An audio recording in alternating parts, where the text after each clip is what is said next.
Welcome to 101. I'm Greg Bassett, your host from the Salisbury Independent newspaper. It's a big day here at PAC 14. A tradition continues. In the old days, Phil Tillman used to have me on the day after the election to talk about the results. Today, we've got the next best thing. Mike Dunn from Greater Salisbury Committee here is to talk about the election results. Welcome, Mike. Thank you, Greg. It's quite a list of company there, you, Phil, and myself. Thank you very much. Well, there's very few people who seem to know the ins and outs as well as you and I, as much as we pretend to know things that we don't. Sure. But at least we come across as if we know things. We're going to fake it for the next 30 minutes. And we have seen lots of things in our time together. Yes, we have. No question. So what did you see in this election? What's your takeaway? When you, if someone asks you, what do you think of the election, what do you tell them? For me personally, I think every race ended up the way I thought it was going to end up. If you start at the top, Peter Franchot, that was not a surprise. He blew it. Just say it. He blew it somehow. Tell you, I wanted to reference this jacket as a point of reference. This is a summer seersucker jacket. And this is symbolic for me of Peter Franchot losing, because this primary was supposed to be in May. That's my big takeaway. A July the 19th primary is going to have very low voter turnout. And if we start at the top with the governor's race, every day that went by from that original election date to July the 19th, when jackets like this are broken out, was a day that was not good for the candidacy of Peter Franchot. Had this election been held in May, I think you might have seen a different outcome. Wes Moore started to ascend by the day. Tom Perez started to ascend by the day. And Peter Franchot's strategy of kind of sitting out the forums and debates and holding on kind of didn't work. And so that's one of my big takeaways. Don't have primaries on July the 19th. And you got to run a hard campaign, whatever it is you're running for. And I don't think Comptroller Franchot, who has been so good to the Lower Shore, has been so good to Salisbury he and won in Wycomico Wycomico County and in Worcester County. Absolutely. Yeah.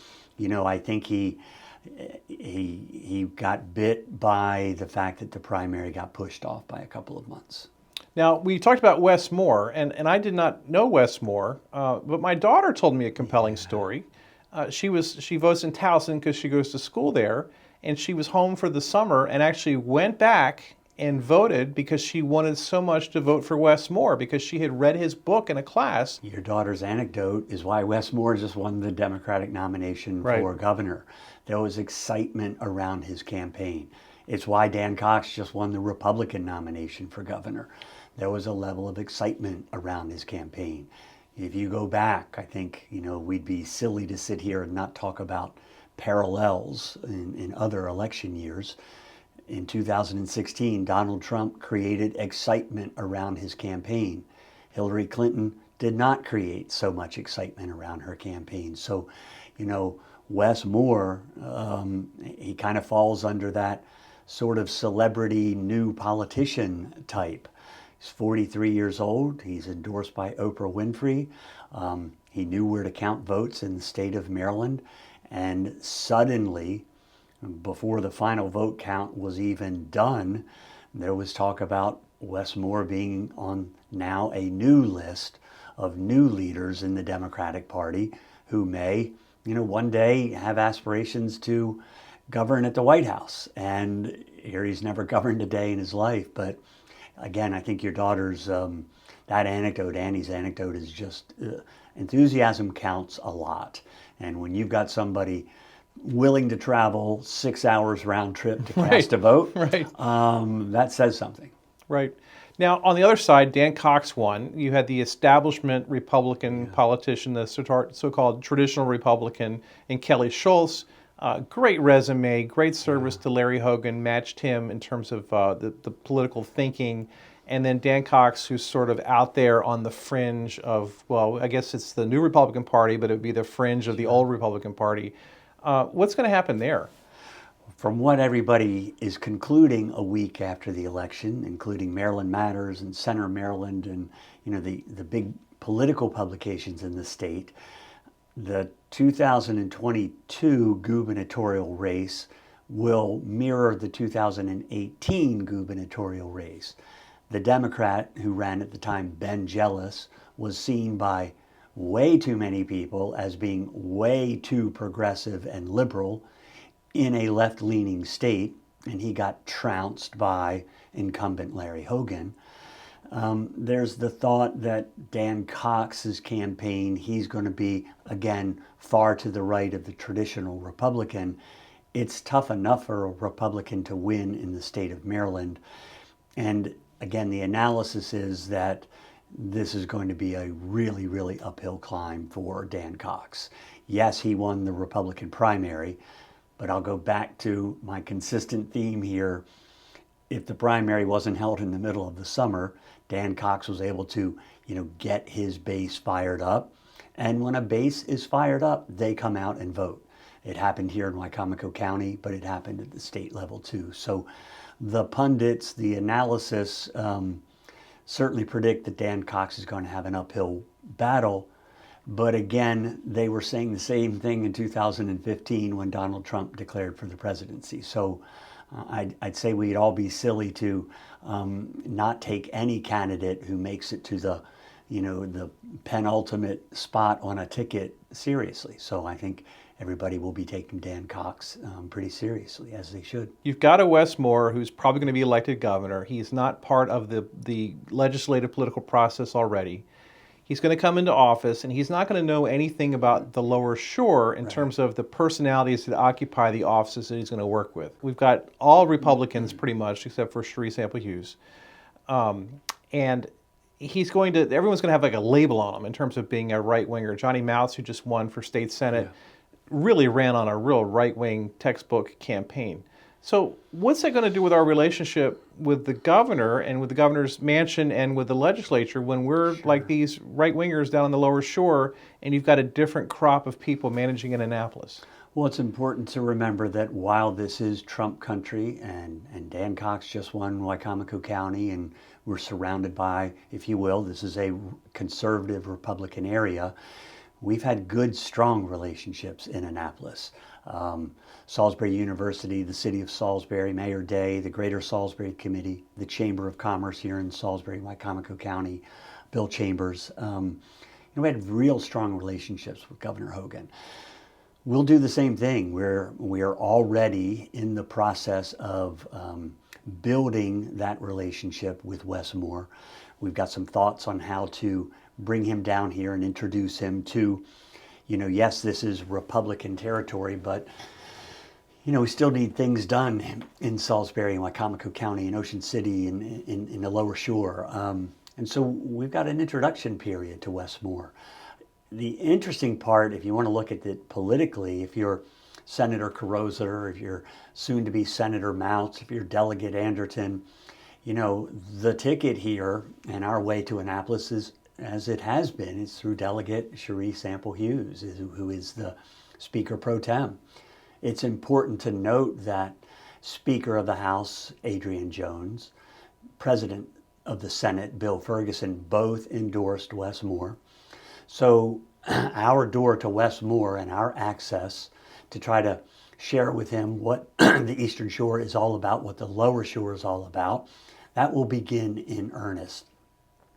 To his credit, he went where the votes are. And the votes, when you're trying to win a Democratic primary in Maryland, they run through the Baltimore-Washington metropolitan core. And he didn't spend a whole lot of time down here on the Eastern Shore because there's not a lot of votes down here on the Eastern Shore. But we're working as we speak to begin to establish some good relationships with Wes Moore. He did spend a whole day in Princess Anne and got almost no coverage, but I think it was significant. Well, at that time, he was probably the 4th or 5th place candidate. Right. Again, back when he was here, it was a different scenario. Peter Franchot was the presumptive nominee. And then that clock kept on ticking. And so, to his credit, Wes Moore was here. But when he was here, he wasn't necessarily as viable as a candidate as obviously he is now. Now, in the Wicomico County executives race, we have almost a mirror image of what happened on the Republican side in the governor's race, and that is you've got the sort of the Trump-aligned candidate in Julie Giordano, and you've got the traditional Republican, the acting county executive, John Pesota. I I think one of the things that happened is the National Democratic Governors Association spent a lot of money to prop up Dan Cox, to weaken him among Democrats, or to weaken him so that the Democrats would know that he was a Trumper, that he was a very conservative guy. Right. And that might have had a down ballot effect in Wicomico that maybe helped lift Julie Giordano some. Plus, Dan Cox, like you said with Trump, stimulated turnout. Yeah, and the DGA, the Democratic Governors Association, in my opinion, they didn't call me for advice. That's $1.1 million they did not need to spend. It's likely that Dan Cox was going to win the race anyway. But how that affects things here, Julie Giordano is aligned with Dan Cox. That was both a strategic move because she correctly kind of knew that the wind was going to blow in Dan Cox's way. We'll see if she's the nominee. We'll talk about that in a minute. If she pivots a little bit, but I think she is aligned with Dan Cox. And let's talk about that county executive race. Julie Giordano led, in my opinion, ran the best campaign that I could see anywhere. Probably Johnny Moutz's campaign was the second most organized campaign. She worked hard. She's been out there for the better part of the last year. She knocked on doors. She was everywhere. She was tireless. And, as we know, the vote total is pretty close right now. So she had to work every ounce of all of that work in order to stay, again, as we sit here today, slightly ahead of the mainstream Republican acting county executive, Pasota. The second rounds of mail-in ballots will be counted today in Wicomico County on Wednesday. So we'll know more tomorrow, Thursday, when this program airs. And then the last votes will be counted on Friday, the last provisionals and the last mail-ins, as long as those mail-ins have the postmark of Election Day. Right. And unfortunately, it says a lot about the confidence in the post office in terms of getting things, but they want everyone's vote to get in, so that's fine. But it's drug out what's normally an overnight situation into a week and a half. I remember speaking to you on election night or the day before, and you said correctly, we won't know for a week and a half. Shame on the state of Maryland, because this is, I hope the General Assembly fixes this. We're the only state that does not begin the process of counting the mail-in ballots until 2 days after the election is over. And the bad side of that is we're now, again, a week and a half after the election, and the most important election in our county, at least, the county executive, while it certainly appears that Julie Giordano has the lead and has held the lead, there's 700 ballots still to be counted, and the difference between her and acting county executive Pasota is somewhere in that 300, 350 vote range. So the Maryland General Assembly has to override Governor Hogan's veto of the law that they passed to avoid what we're now dealing with. Election conspiracies, election fraud, confidence in elections. Doesn't matter what party you are in, where you grew up. You want the votes counted soon, and we need to have election results soon. That helps everybody believe that, have confidence in the system as we've known it throughout our lives. And at the moment, the state of Maryland is failing. Right. And of the 12 or 13,000 votes that in that race, she has a 361 vote lead as we sit here. 1,700 ballots were requested. They don't know how many that they'll get back. They've counted about 700 of those so far. So there might be 1,000 votes out there. But still, John Pasota, in order to win, would probably have to win 2 out of 3 or 3 out of 4 of every one of the ballots that comes in. But he could do that. He could. Because Julie's crowd, she said so herself, they're not mail-in ballot people. They have suspicion about the mail-ins because Mr. Trump sort of made that an issue. Yeah. And maybe they didn't vote mail-in. Yeah. So, and you also see that in the early numbers. John did better in the mail-ins than she did. Yeah. John did better in early voting than she did. She did better on election day voting. Which, again, following the Dan script and the enthusiasm and excitement, the this jacket, the July the 19th jacket, that helped Julie Giordano also. I mean, again, she was out there working very, very hard. She's an 11th grade school teacher who just is on the verge of capturing the Republican nomination to be the county executive.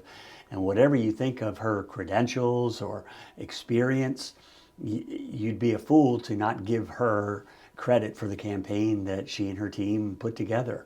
I don't know of a candidate that I've seen in this election cycle who worked harder than she did, and props to her for that. So the Democrat that she would face, or that John Pessota would face, is Ernie Davis, who's on the county council now, the 1st District Representative. He's a two-termer. He's a good guy. He doesn't say a lot, but he's one of those people whose opinion matters. He's been the swing vote on many big issues before that council. It's going to be an interesting race, and as you saw yesterday, there were some press reports that kind of really painted favor on Ernie because there might be Republicans in the county who don't want to go with a Trumper person who would slide over. The county has, I think, 10,000 non-declared people, independent voters. So there's a lot of those out there. Plus there's the solid 10,000 Democrats who always will vote Democrat. This could be a really interesting race into the fall, the next 3 months. Everybody is predicting that. It's important to remember we've only had 2 elected county executives. The first one was a Democrat, Rick Pollitt, for 8 years. The second one was the late Bob Culver, who was in his second term when he passed away. And so now, it's not unlikely at all that there will be a good competition between, again, Ernie Davis has been on the council for a while, and the newcomer, Julie Giordano, and or if John Pessota does, come through and win this race, then you've got 2 pretty quiet gentlemen, both Maryland State Police veterans, retired from MSP. So I think it's going to be an interesting race no matter how it turns out. The thing that I've said to you, once all is said and done, I think now it's time for the scrutiny of the final candidates to come through. And, that's where you come in and the press comes in and social media will come in. Primaries, as you know, tend to have a pace and a spirit and a life that's a little bit different from a general election. There's old saying that almost anybody can win a primary if you get out there and you work hard. Okay, now you've won the primary, and now it's time to, again, begin let's look at whether it's Julie Giordano or John Pessota or Ernie Davis in this particular case, or Dan Cox or Wes Moore. Now it's time to look at them more closely. And we've got about 3.5 months to do that, and it'll be interesting to see how that plays out. We'll have coverage in the Salisbury Independent. We'll have all the candidates on here on one-on-one at some point here in the fall. But you and the Salisbury Area Chamber of Commerce have developed the most important thing, I think, the big forum where all the candidates get on the stage and you ask them questions. And our third partner is PACE at Salisbury University. And in fact, we came to you, and thank you very much. We had so many people asking us, can you do a forum for the Board of Ed candidates? Can you do a forum for the county council candidates? Well, the fact of the matter was, no, we couldn't. There were too many candidates. We couldn't figure out how to do it. So we called you. We said, hey, we'd like to put together a voter guide. Would you be willing to do it? And we'll help split the costs 3 ways to, your effort is worth something. It's worth a lot. And that voter guide came out perfectly timed as early voting started. But we plan on holding a series of forums again in the fall. Our GSC Executive Committee, we met on Monday. We got some good ideas from them. And so Bill Chambers and Sandy Pope from PACE and myself, we have our first meeting on laying out the fall next week. But, we're going to do the best we can to play a role. And our role, we try to be nonpartisan and bipartisan. It's really about, trying to educate the voter. The worst thing anyone can do, this is an opinion, whether they be a Republican, a Democrat, or an unaffiliated voter, is to walk into a booth and put a check mark next to someone who they have no idea who that person is, whether, again, they're a member of their own party or the opposite party. So we want to inform voters as best we can. That was your mission with the voter guide, and that will be our mission between now and November.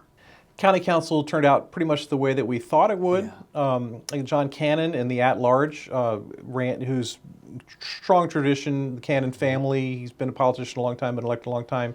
President of the County Council now. He headed that Republican side. But then you had another guy, a Trumper guy, and I don't say that in a negative way, a Trump-aligned guy, James Wynn, who came in second place. Yeah. I think it's important now that we've segued into summer that these are Trump-Cox guys. Right. No, I mean, it's right. Now Trump isn't on the ballot, but Dan Cox is.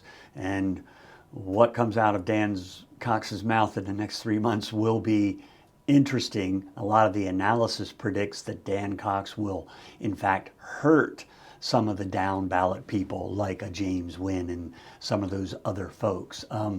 But it's going to be interesting because, again, to your point, John Cannon was the top vote getter as we expected him to be. But James Wynn worked really hard.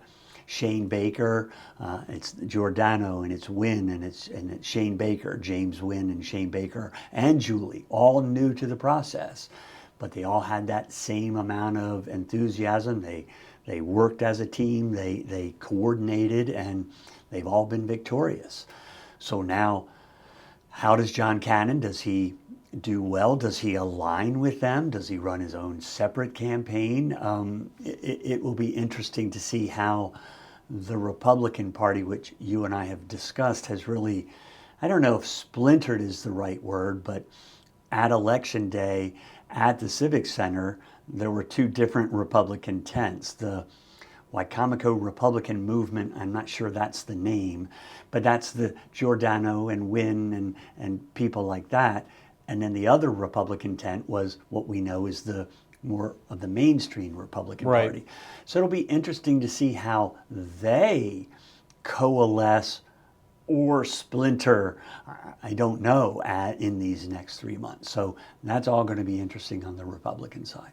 So Cannon and Wynn will run against, well, they're all running. Four people will run, but the Democrats on the other side of the ballot are Megan Outen from Salisbury and Brad Gillis, who is our developer friend who we all know and have worked with for many years, his first foray into politics. Yeah, and that will be interesting. You know, it's a dangerous thing to pick results based on primary outcomes when you don't really have an opponent. It looks like Brad Gillis and Megan Outen had about the same number of votes. I think they're going to have to work really hard.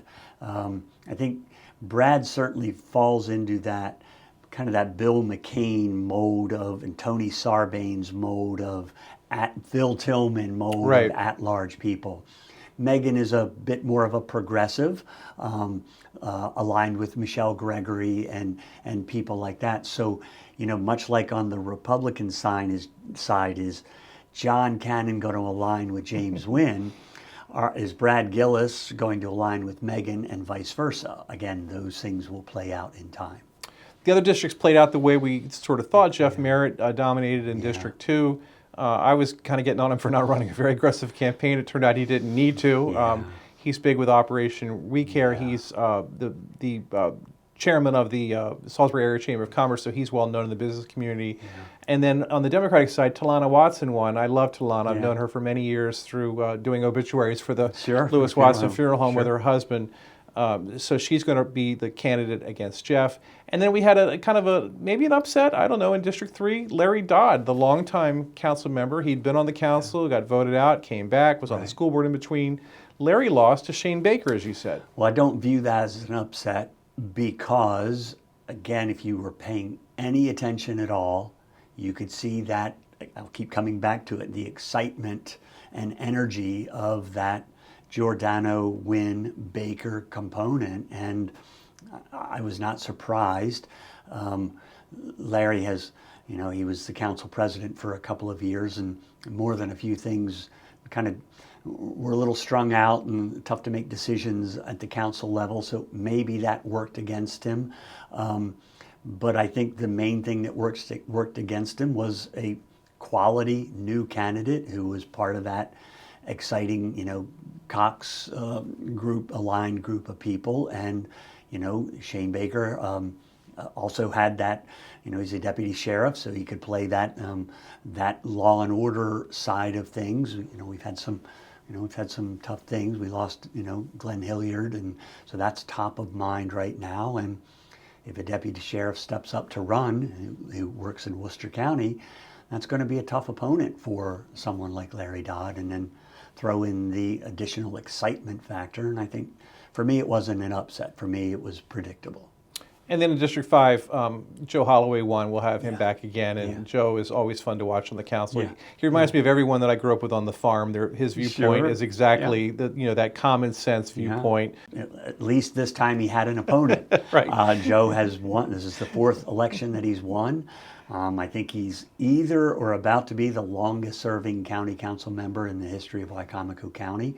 He certainly represents the district from which he comes as well as anyone, and his vote total kind of proves that. We have to talk about school board real quick. What did you think about school board? Same. 23 candidates. We've narrowed it down to whatever it is, 2 5s or 10, 11, 12, 14 candidates. What do you think about that? I think that the balance of power will lay between, again, the Cox-Trump side of or at least 3 members of the school board still alive, and, if you will, the more traditional candidates. So it'll be exciting. The school board has become quite a hotbed of politics right now, and this is what we asked for, so now we're going to get it between now and November.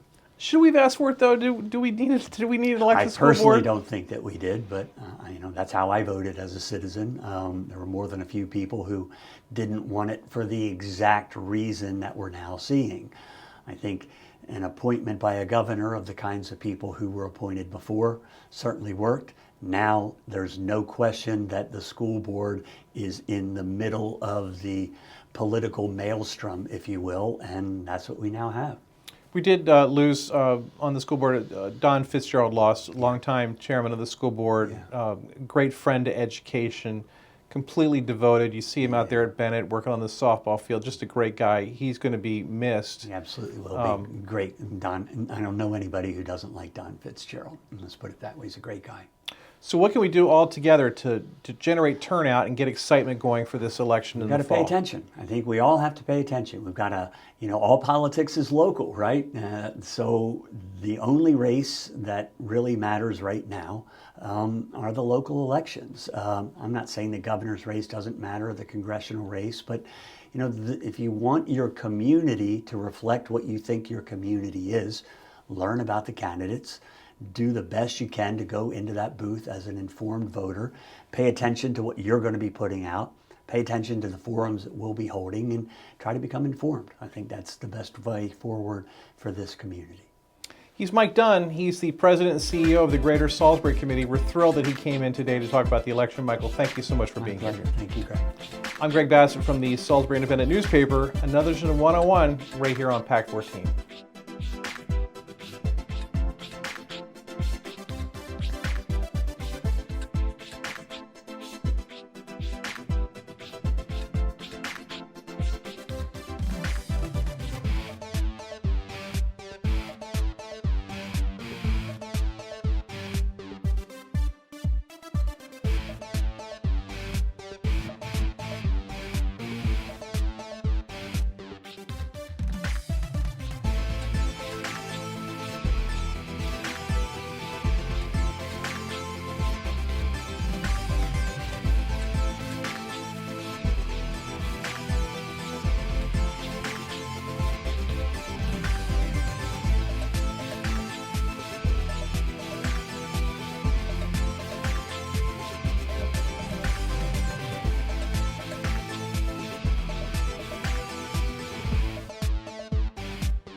First Shore Federal is proud to support PAC 14 and one-on-one. We'd encourage every business to support PAC 14 and pick a program and support it, and let's make a difference.